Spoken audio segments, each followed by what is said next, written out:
MP SSC English second পেপারে বইটি থেকে কমপ্লিটিং সেন্টেন্স পড়া হচ্ছে। তো 142-এর এখানে 5টা প্রশ্নের সমাধান করতে হবে। এতে বলছে যে you can't expect others to love you unless you love them.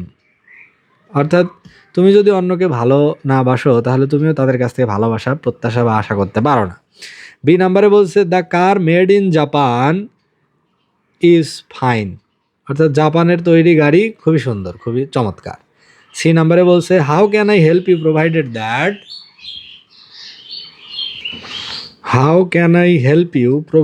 That you help me.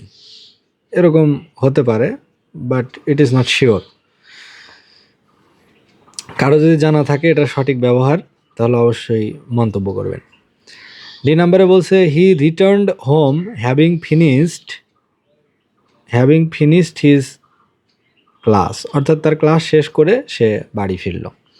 E number বলছে যে সিং ইজ বিলিভিং। অর্থাৎ দেখা বিশ্বাস করা, অর্থাৎ যা চোখ দিয়ে দেখা হয় তাই মানুষ বিশ্বাস করে।